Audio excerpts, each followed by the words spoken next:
नमस्कार मेरे दोस्तों, मैं गुलशन गरीबुत्थान में आपका स्वागत करती हूँ। दोस्तों, आज का मेरा टॉपिक है कर्म और भाग्य। तो दोस्तों, यह पता ही है कि हम मनुष्य का जीवन एक कठपुतली के समान होता है। जिस प्रकार कठपुतली की बागडोर किसी और के हाथ में होती है, ठीक उसी प्रकार हम मनुष्य का भी बागडोर किसी और के हाथों में होता है। वह चाहे जैसा हमसे अभिनय करवाता है।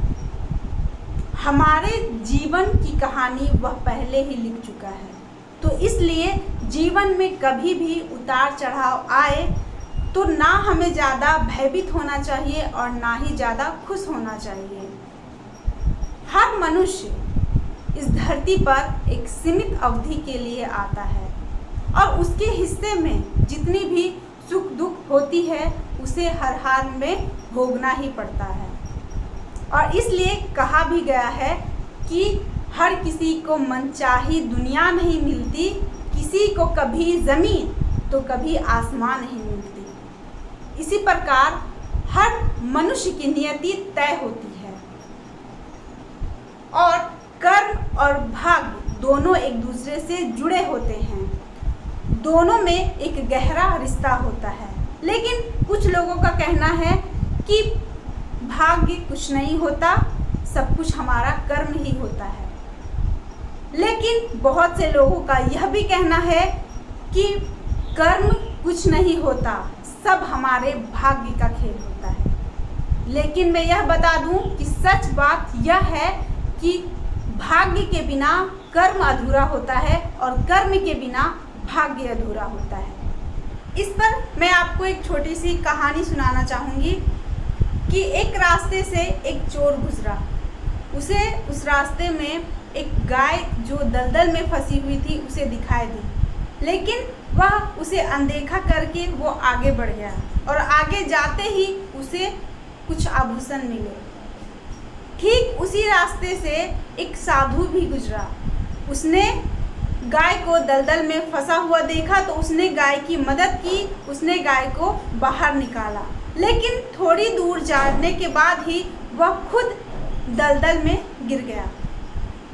उसने जो भी पास्ट में कार्य किए होंगे उसके कारण उसे वर्तमान में उसके कर्म का फल मिला। तो हमारे पास्ट में जितनी भी घटनाएं घटती है उसे हम बदल नहीं सकते और जो हमने अपने पास्ट में जो कार्य किया है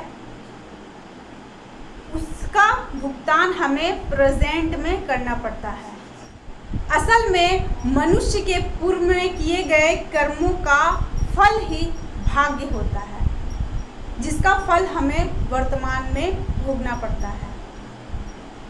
तो हमारा जो पास्ट होता है वह हमारे प्रेजेंट में बदल जाता है। इसलिए हमारे पास्ट में किए गए कर्म प्रेजेंट में हमें उसका फल मिलता है। ठीक उसी प्रकार अगर मनुष्य अपने फ्यूचर को बदलना चाहता है तो वह पहले अपने प्रेजेंट को ठीक करे।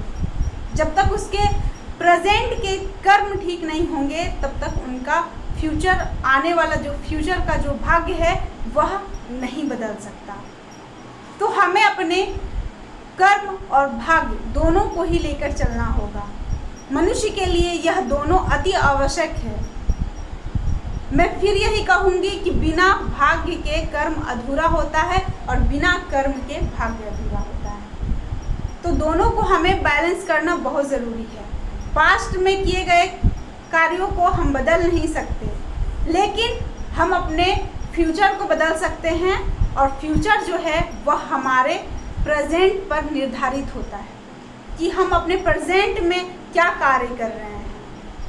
तो दोस्तों, आपको बस अपने प्रेजेंट और फ्यूचर को लेके चलना है, क्योंकि पास्ट का आप कुछ नहीं कर सकते। तो मैं अपने वीडियो को यहीं पे समाप्त करती हूँ। धन्यवाद। जय हिंद, जय भारत।